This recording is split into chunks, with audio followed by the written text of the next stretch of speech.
Good evening बच्चों। तो आज हम लोग जो आज स्टार्ट करने जा रहे हैं वो हमारी एक फिजिक्स की क्विज है। आप लोग हमको देख पा रहे होंगे, हम लोग प्रीमियर पे हैं। प्रीमियर मतलब होता है कि मैं आधा लाइव हूँ और आधा लाइव नहीं भी हूँ। मतलब जो आप लेक्चर देख रहे हैं वो मैं रिकॉर्ड कर चुका हूँ, लेकिन इस समय मैं भी आपके साथ में अपना लेक्चर देख रहा हूँ। लेकिन अगर आपकी कोई क्वेरी होती है या आपको कोई क्वेश्चन पूछना है या इसका आंसर देना है, आप देते रहेंगे और मैं भी उसको पढ़ता रहूंगा और उसके साथ साथ मैं भी रिप्लाई करता रहूंगा। तो आप लोग हमारे साथ बने रहिए। तो आज हम लोग को क्विज करनी है। तो क्विज में जो पहला क्वेश्चन हम लोग आज पूछने जा रहे हैं आपसे, अच्छा जितने लोग अभी आ चुके हैं सबसे पहले वो लोग अपना नाम लिख दें और ये भी बता दें कि कोई अगर ऐसा हो जो एलपीएस सेक्टर डी का ना हो तो वो भी अपना नाम बता सकता है। ठीक है, वो जरूर अपना नाम बता दें। तो पहला क्वेश्चन स्टार्ट करते हैं हम लोग। पहला क्वेश्चन हमारा जो होने वाला है वो, बहुत सारे बच्चे आ चुके हैं वैसे। तो पहला क्वेश्चन जो है वो है SI unit of light energy. तो पहला क्वेश्चन हमको जो बताना है वो हमारे पास है, what is the SI unit of light energy. Light energy की एसआई यूनिट क्या होती है? सभी बच्चे इसका आंसर जल्दी से दें, फिर मैं इसका आंसर बताऊंगा। लाइट एनर्जी की एसआई यूनिट, लाइट एनर्जी की एसआई यूनिट हमको जाननी है। आपने शायद सुना ना हो लाइट एनर्जी की एसआई यूनिट क्या होती है, मैं आपको बताऊंगा आज। ठीक है, तो बहुत सारे बच्चे जवाब दे ही रहे होंगे। तो लाइट एनर्जी की जो एसआई यूनिट होती है, याद रखिए कोई भी एनर्जी होगी, हर एनर्जी की एसआई यूनिट क्या होती है? होती है जूल। ठीक है, तो लाइट एनर्जी की भी एसआई यूनिट क्या होती है? जूल होती है। सेकंड क्वेश्चन पे आते हैं। सेकंड क्वेश्चन है, बहुत ध्यान से सुनिए, an image that can be formed on screen. कैसी image, which type of image can be formed on screen? तो इसका आंसर आप लोग को देना है। इसके दो ऑप्शन हो सकते हैं, पहला ऑप्शन है रियल इमेज, दूसरा ऑप्शन है वर्चुअल इमेज। बच्चे बिना ऑप्शन के भी आंसर दे सकते हैं और दे रहे होंगे, ऐसा हमारी उम्मीद है। तो जो इमेज स्क्रीन पे बनती है वो कैसी होती है? रियल होती है कि वर्चुअल होती है? तो उसका आंसर है कि वो कैसी इमेज है? रियल होती है। और रियल के साथ साथ इमेज कैसी होती है ये भी आपको पता होगा, ये भी आप लिख के बताइए। तो रियल के साथ कैसी इमेज है हमारे से पहले आप लोग लिख के दिखाइए, रियल एंड इन्वर्टेड है। तो कैसी इमेज हो गई? Real and inverted. चलिए मैं भी अब क्वेश्चन पूछूंगा, मैं भी आंसर दूंगा, आपको हमसे पहले आंसर देना है। ठीक है, तीसरा क्वेश्चन है focal length of plane mirror. Plane mirror की फोकल लेंथ बतानी है। चलिए ठीक, मैं इसका आंसर बताता हूं, बच्चे लिख रहे हैं। तो इसका आंसर जो है वो क्या है? वो है इंफिनिटी। अब ये आप लोग शायद ना टाइप कर पाए तो इसका आंसर ऐसे लिखेंगे, इंफिनिटी। ठीक है, तो प्लेन मिरर की फोकल लेंथ भी इंफिनिटी होती है, रेडियस ऑफ कर्वेचर भी क्या होती है? इंफिनिटी होती है। आते हैं अगले क्वेश्चन पे। क्वेश्चन नंबर फोर्थ हमारे पास है। क्या है क्वेश्चन नंबर फोर्थ, वो समझिए। अब क्वेश्चन नंबर फोर थोड़ा सा साइन कन्वेंशन पे है, उसको आपको ध्यान से सुनना है। ये क्वेश्चन पूछा गया है, ऑल द डिस्टेंसेस, सभी distances, all the distances are measured from which point of mirror called, which point of mirror, किस पॉइंट, मिरर के किस पॉइंट से सभी डिस्टेंस मेजर करी जाती है और लेंस के किस पॉइंट से सब डिस्टेंस मेजर करी जाती है, ये आपको आंसर बताना है। तो चलिए इसका आंसर देखते हैं। इसका आंसर क्या होगा? All the distance in case of mirror is measured from pole. ठीक है, और लेंस के केस में जब आप देखेंगे तो all the distance are measured from, कहां से? जल्दी लिखिए, करते हैं ऑप्टिकल सेंटर से, ऑप्टिकल सेंटर से। चलिए ठीक, अगले क्वेश्चन पे आते हैं। अगला क्वेश्चन क्या होने वाला है हमारा? तो अगला क्वेश्चन है, बहुत इंपॉर्टेंट क्वेश्चन है, इसके लिए मुझे एक छोटा सा डायग्राम भी बनाना पड़ेगा एक्सप्लेनेशन के लिए, तो उससे पहले मैं इसको मिटा दूं। ठीक है, तो अगला क्वेश्चन ध्यान से सुनिएगा। सभी लोग कॉपी लेके जरूर बैठे, क्योंकि कॉपी होगी तभी वो डायग्राम बना पाएंगे आंसर को करने के लिए, सॉल्यूशन को करने के लिए। तो अगला क्वेश्चन दिया हुआ है, if the angle of incidence is 40 degree. समझिए इस चीज को, एंगल ऑफ इंसिडेंस दिया हुआ है 40 डिग्री। पूछा गया है फाइंड द एंगल। अब कौन सा एंगल निकालना है? एंगल बिटवीन, कहां पे? Reflected ray and surface of mirror. इस चीज को समझिए, reflected ray and surface of mirror. तो reflected ray and surface of mirror के बीच का हमको एंगल बताना है।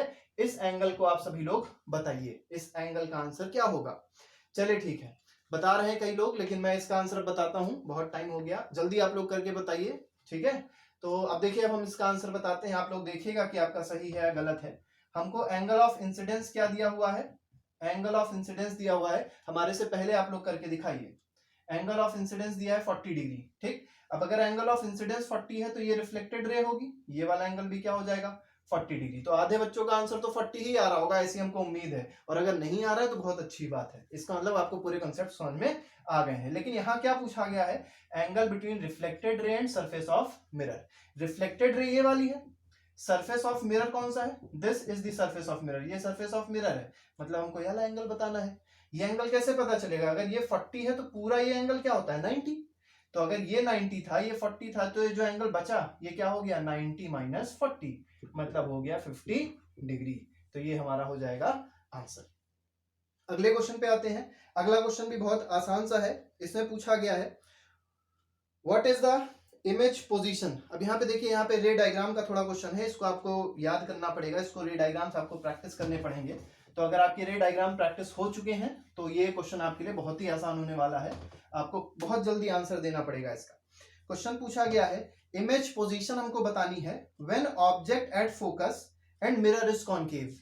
कॉनकेव मिरर है और ऑब्जेक्ट कहाँ पे रखा हुआ है, ऑब्जेक्ट रखा है फोकस पे। तो आपको पता है, चलिए इसका आंसर भी आ चुका है। तो ऑब्जेक्ट फोकस पे रखा है, तो ऑब्जेक्ट जब फोकस पे रखा होगा तो देखिए इधर होगा पोल, यहाँ होगा फोकस और यहाँ होगा सेंटर ऑफ कर्वेचर। आपको पता है जब ऑब्जेक्ट फोकस पे रखा होता है तो इमेज कहाँ बनती है, ये देखिए इमेज बनती है इंफिनिटी पे। कहाँ बन रही है इमेज, इमेज बन रही है इंफिनिटी पे। बहुत बच्चों ने आंसर दे भी दिया होगा।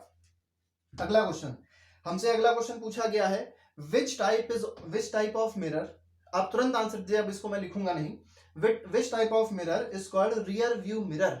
रियर व्यू मिरर किसको कहते हैं, रियर का मतलब होता है पीछे और व्यू का मतलब होता है देखने वाला। तो पीछे जिससे हम लोग देख सकते हैं तो उसको क्या कहते हैं, रियर व्यू मिरर। तो इसका आंसर क्या है, इसका आंसर सभी लोग सही इसका बिल्कुल जवाब दे रहे हैं, इसका आंसर है कॉन्वेक्स मिरर। ठीक है, तो convex mirror is rear view mirror. एक और क्वेश्चन है इसी में अगला, जो 9th क्वेश्चन है। 9th क्वेश्चन पूछा गया है विच type of mirror is used by ENT surgeon. अब ये ईएनटी क्या होता है, ईएनटी होता है ईयर नोज एंड थ्रोट। तो ईयर नोज एंड थ्रोट के सर्जन को कौन सा टाइप का लेंस यूज करना होता है, हमको ये बताना है। ठीक है, तो इसका आंसर क्या है, इसका आंसर है कॉनकेव। तो ईएनटी वाले जो सर्जन होते हैं वो कौन सा लेंस यूज करते हैं, वो करते हैं कॉनकेव लेंस। अच्छा, इसी में अगर आपसे एक और चीज पूछ लूं कि कॉनकेव लेंस का नेचर कैसा होता है, वो भी आप बताइए कि कॉनकेव लेंस का नेचर कैसा होता है। कॉनकेव लेंस का नेचर कैसा होता है लिख के बताइए। तो आंसर है इसका डाइवर्जिंग, और सही बच्चों ने दिया भी होगा कि कॉनकेव लेंस का आंसर क्या है, the nature of concave lens is diverging. अगला क्वेश्चन, अगला क्वेश्चन बहुत अच्छा सा है। इन case of concave mirror when the image, ये समझिए बहुत अच्छा क्वेश्चन है। कॉनकेव मिरर दिया हुआ है क्वेश्चन में और कहा गया है image is virtual and erect. Image कैसी है, वर्चुअल भी है और इरेक्ट भी है, और लेंस के और मिरर कैसा है, कॉनकेव। आपको बताना है what is the position of object. तुरंत बताइए इसका आंसर, तब तक मैं इसको मिटाता हूं।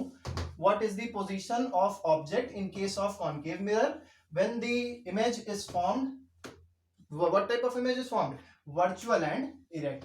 तो देखिए ये हमारा हो जाएगा कॉनकेव मिरर। कॉनकेव मिरर में वर्चुअल इरेक्ट फॉर्म कब होती है, जब ऑब्जेक्ट कहां रखा हो। देखिए ये एक एक्सेप्शनल केस था, हमने आपको कई बार बताया है, जब ऑब्जेक्ट रखा हो पोल और फोकस के बीच में। तो ऑब्जेक्ट जब यहां रखा होगा तो रे ऐसे जाएगी, फोकस से निकल जाएगी, ऐसे आएगी और इधर चली आएगी। अब देखिए कुछ बच्चे सोचते हैं कि ये दोनों पैरेलल हैं, ये पैरेलल नहीं होती, ये पैरेलल नहीं है। क्यों, क्योंकि स्पेस धीरे धीरे करके बढ़ रही है, लेकिन हम लोग जब इसको पीछे मीट कराते हैं तो कहीं ना कहीं ये मीट कर जाती है और इमेज कैसी बन जाती है, डॉटेड लाइन से बन रही है। तो डॉटेड लाइन से इमेज कैसी बनती है, वर्चुअल और इरेक्ट। तो वर्चुअल इरेक्ट कब बनेगी, when the object is placed between pole and focus. अगला क्वेश्चन मैग्निफिकेशन फैक्टर से। अब कई सारे क्वेश्चन आपसे पूछने वाले हैं, तो ध्यान से आप लोग कॉपी किताब जो भी देख रहे हैं, थोड़ा सा आपको लिखना भी हो सकता है पढ़े। तो आपसे पूछा गया अगला क्वेश्चन कि मैग्निफिकेशन फैक्टर, पहला केस है magnification factor is equal to infinity. आपको बताना है कि मैग्निफिकेशन फैक्टर इंफिनिटी कब होगा। तुरंत बताइए, तब तक मैं 2 मिनट रुक जाता हूं। तो मैग्निफिकेशन फैक्टर इंफिनिटी कब होगा, इसका आंसर देखते हैं। देखिए मैग्निफिकेशन फैक्टर का फॉर्मूला होता है height of image upon height of object.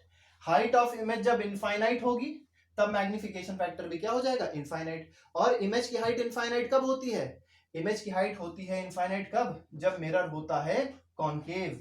Mirror होता है कॉनकेव और ऑब्जेक्ट कहां रखा होता है, ऑब्जेक्ट रखा होता है किस पे, ऑब्जेक्ट रखा होता है फोकस पे। तो आपको आंसर पूरा लिखना पड़ेगा, that the mirror should be concave and the object should be kept at focus। अगला क्वेश्चन बोला गया है, चलिए अगला क्वेश्चन का आंसर दीजिए। मैग्निफिकेशन फैक्टर -1 कब होती है। तो इसका भी आंसर बहुत आसान है, कई बार हम ये क्वेश्चन बच्चों से पूछते हैं और ये हमेशा अक्सर एग्जाम्स में भी आता है कि मैग्निफिकेशन फैक्टर -1 कब होगी। तो देखिए इसका आंसर भी आप लोग लिख चुके हैं। तो इसका आंसर जितने लोगों का सही है उनका आंसर ये होना चाहिए कि इसके लिए भी मिरर कैसा होना चाहिए, mirror should be concave mirror. और दूसरी बात अगर पूछी जाए कि इसका पोजीशन क्या होनी चाहिए, क्योंकि देखिए सिर्फ कॉनकेव मिरर से मैग्निफिकेशन फैक्टर 1 नहीं हो जाएगा, -1 नहीं हो जाएगा। कॉनकेव के साथ साथ ऑब्जेक्ट कहाँ होना चाहिए, सेंटर ऑफ कर्वेचर पे होना चाहिए। अगले क्वेश्चन में बोला गया है मैग्निफिकेशन फैक्टर 1 पूछा गया है, मैग्निफिकेशन फैक्टर 1। ये आधे से ज्यादा बच्चों को नहीं पता रहता, इसमें कंफ्यूज आते हैं कि -1 कब होगा, 1 कब होगा। जल्दी इसका आंसर दीजिए कि मैग्निफिकेशन फैक्टर 1 कब होगा। तो जल्दी दीजिए इसका आंसर, बहुत बच्चे दे भी रहे होंगे। तो इसका आंसर हो जाएगा प्लेन मिरर में। किसमें, प्लेन मिरर में। और ऑब्जेक्ट कहाँ रखा हो, object kept anywhere, object kept anywhere. कहीं भी ऑब्जेक्ट रखा होगा तो उस केस में मैग्निफिकेशन फैक्टर क्या होने वाला है, 1 होने वाला है। 1 क्यों होता है, क्योंकि इमेज जो बनती है हमेशा प्रिंसिपल एक्सिस के ऊपर बनती है, साथ ही साथ जितना बड़ा ऑब्जेक्ट होता है उतनी बड़ी इमेज भी होती है। ठीक, तो आगे हम इसको मिटाते हैं। थोड़ा सा एक और क्वेश्चन है, अभी तो और क्वेश्चन बचे हुए हैं, बहुत सारे क्वेश्चन बचे हैं। मैं 15 क्वेश्चन आप लोग के लिए लेके आया हूं। अगर आप लोग को क्विज अच्छी लगती है तो आप लोग भी प्लीज इसको लाइक जरूर करिएगा, तो मुझे पता चल पाएगा कि आपको क्विज अच्छी लग रही है। और मैं आगे की भी क्विज इसी तरीके से कंडक्ट कराने की कोशिश भी करूंगा। तो अगले क्वेश्चन में देखिए पूछा गया है what is the refractive index. अब आपसे पूछा गया रिफ्रैक्टिव इंडेक्स की डेफिनेशन नहीं बतानी है, पूछा गया है क्या, what is the refractive index of glass and water. आपसे पूछा गया है what is the refractive index of glass and water, मतलब एब्सोल्यूट रिफ्रैक्टिव इंडेक्स दोनों की बतानी है, ग्लास की और वाटर की। तो चलिए जल्दी लिखिए इसका आंसर। तो ग्लास की रिफ्रैक्टिव इंडेक्स क्या होती है, ग्लास की रिफ्रैक्टिव इंडेक्स होती है 1.5, और वाटर की क्या होती है 1.2, 1.33। ये हमारी दोनों रिफ्रैक्टिव इंडेक्स हैं। ये सब छोटी छोटी चीजें हैं जो आप लोग को याद होनी चाहिए। अगली चीज है, ये देखिए अगला क्वेश्चन भी बहुत इंपॉर्टेंट है, बहुत अच्छा क्वेश्चन है अगला, उसको भी बहुत ध्यान से आप बताइएगा। देखिए ये भी रिफ्रैक्शन से रिलेटेड है। विच प्रॉपर्टी रिमेन सेम, कौन सी प्रॉपर्टी सेम रहती है when light enters from one medium to another. ये बहुत इंपॉर्टेंट चीज है, आपको पता होनी चाहिए। चलिए बताइए इसका आंसर, बताइए जल्दी से। तो मैं इसका आंसर देख क्या बताता हूं, उससे पहले आप बताइएगा कि जब लाइट क्या है एक मीडियम से दूसरे मीडियम में जा रही है, this is first medium, this is second medium, so light is coming from first medium to second medium. तो हमको बताना है कि कौन सी लाइट की प्रॉपर्टी क्या रहेगी, सेम रहेगी। तो उसका आंसर है फ्रीक्वेंसी। फ्रीक्वेंसी एक ऐसी प्रॉपर्टी होती है जो कभी भी एक मीडियम से दूसरे मीडियम में जब लाइट जाती है तो चेंज नहीं होती है, बाकी सब प्रॉपर्टीज क्या हो जाती हैं, चेंज हो जाती है। अगला क्वेश्चन जो पूछा गया है वो है what is the SI unit. किसकी एसआई यूनिट, जल्दी लिखिए आप लोग। तो SI unit of power of lens, power of lens की एसआई यूनिट बतानी है। बहुत सिंपल सा क्वेश्चन है, आप लोग लिख चुके हैं। डायोप्टर क्या होता है, डायोप्टर। और पिछले लेक्चर पे हमने आपको 1 डायोप्टर की डेफिनेशन भी बताई थी। अगला, तो अगला क्वेश्चन थोड़ा सा न्यूमेरिकल बेस्ड है, तो कॉपी किताब सब लोग कॉपी ध्यान से लेके बैठे। तो अगले क्वेश्चन में बोला गया है 2 लेंसेज हैं, 2 लेंस हमको दिए गए हैं और 2 लेंस का पावर दिया गया है। P1 की वैल्यू दी गई है 5 डायोप्टर और P2 की वैल्यू दी गई है -3 डायोप्टर। ठीक, हमसे क्या पूछा गया है, what is the focal length of combined lens, मतलब इन दोनों पावर, ये 2 लेंस हैं, दोनों कंबाइन किए गए, साथ में लगे हुए हैं, और पूछा गया है what is the focal length of combined lens. Power नहीं पूछा गया what is the net power, पूछा क्या गया है focal length of combined lens. Combined lens की फोकल लेंथ बताइए। ठीक है, तो आपको ये बताना है focal length of combined lens क्या होगी। तो देखिए focal length of combined lens जितने लोग कर चुके हैं तो ठीक है, नहीं किए हैं तो मैं करके दिखाता हूं, देखता हूं उससे पहले कौन कर लेता है। तो देखिए पहले हम लोग निकालते हैं नेट पावर। तो net power P1 plus P2 हमने फॉर्मूला बताया था आपको, P1 प्लस P2 फॉर्मूला होता है 5 प्लस -3 हो जाएगा, 5 - 3 मतलब 2 डायोप्टर। कैसा हो जाएगा, 2 डायोप्टर, ये नेट पावर आया। लेकिन फोकल लेंथ निकालनी है, तो फोकल लेंथ इन मीटर जब निकालेंगे तो हमको मिल जाएगा 1 अपॉन पावर 1/2 मतलब 0.5 मीटर। ये हमारा क्या हो जाएगा आंसर। कुछ बच्चे इसको ऐसे भी लिख सकते हैं कि 50 सेंटीमीटर। लेकिन अगर आपसे पूछा जाए इस वाले जो कंबाइंड लेंस होगा उसका नेचर क्या होगा, वो भी आपको पता होना चाहिए। तो नेचर क्या होगा, लिखिए जल्दी से। तो नेचर है, क्योंकि ये पॉजिटिव है तो इसका नेचर कैसा हो जाएगा, इसका नेचर हो जाएगा दिस वुड बी कॉन्वेक्स। और कॉन्वेक्स का नेचर कैसा होता है, कॉन्वेक्स का नेचर होता है कन्वर्जिंग, मतलब इन दोनों का कॉम्बिनेशन ऑफ लेंस कैसा बिहेव करेगा, तो ये बिहेव करेगा कन्वर्जिंग लेंस की तरह। अगला क्वेश्चन, अगले क्वेश्चन में बहुत सिंपल चीज पूछी गई है, चलिए इसको मिटा देता हूं, आप लोग समझ गए होंगे। चलिए अच्छा लग रहा हो तो एक बार यस लिखिए सब लोग कि अच्छा लग रहा है, यस, ठीक है। और आगे भी आप लोग को ऐसे ही वीडियोस चाहिए, ऐसे ही क्विज़ेस चाहिए, तो आप लोग जरूर इसको लाइक करिए। मैं फिर से बार बार बता रहा हूँ आप लोग को, उससे मेन चीज हमको पता चलता है कि बच्चों को अच्छा भी लग रहा है, पता चला हम बनाए पढ़े कुछ भी और बच्चों को अच्छा ना लगे तो बेकार है सब कुछ, ठीक है। तो अगला क्वेश्चन है, डाइवर्जिंग लेंस कौन सा होता है, आपको जल्दी से बताइए। मैंने बताया which lens is called diverging lens, तो कॉनकेव या कॉन्वेक्स, तो concave lens is called diverging lens. अगला क्वेश्चन है, पावर बतानी है कॉनकेव लेंस की, फोकल लेंथ दिया है 40 सेंटीमीटर, फोकल लेंथ दी हुई है 40 सेंटीमीटर, आपको पावर ऑफ लेंस बतानी है। मिरर कौन सा, लेंस कौन सा है, लेंस इज कॉनकेव। बहुत जल्दी से बताइए इसका answer, what is the power of concave lens of focal length 40 centimetre. चलिए ठीक, बच्चे आंसर दे रहे हैं, 40 सेंटीमीटर का आंसर भी आ रहा है। अब देखिए इसमें बच्चे क्या गलती करते हैं, मुझसे पहले सब लोग निकाल के दिखाएंगे। पावर का फॉर्मूला लगाएंगे 1/f, where f should be in metre, याद रखिए इस चीज को, f किस में होना चाहिए, मीटर में, यहाँ किस में दिया है, सेंटीमीटर में। तो सबसे पहले क्या करेंगे, 40/100 करेंगे, इसको जब ऐसे ऐसे काटेंगे तो 0.4 आ जाएगा, तो आ जाएगा 1/0.4, 1/0.4 क्या दे देगा, 1/0.4 यहाँ हटाएंगे तो आ जाएगा 2.5 डायोप्टर। ये सबका आ रहा होगा, क्या ये आंसर सही है, क्या ये आंसर सही है सबका, तो आंसर ये सही नहीं है। क्या नहीं सही है इसमें, वो चीज समझिए, क्योंकि ये मिरर लेंस कौन सा था, लेंस था कॉनकेव, क्योंकि कॉनकेव लेंस था तो इसकी पावर क्या होनी चाहिए, निगेटिव। निगेटिव नहीं लगाएंगे, लेंस बदल जाएगा, लेंस बदल जाएगा, काम खराब हो जाएगा, काम बेकार होने वाला है आप लोग का, ठीक है, नंबर 0 ही मिलेंगे फिर।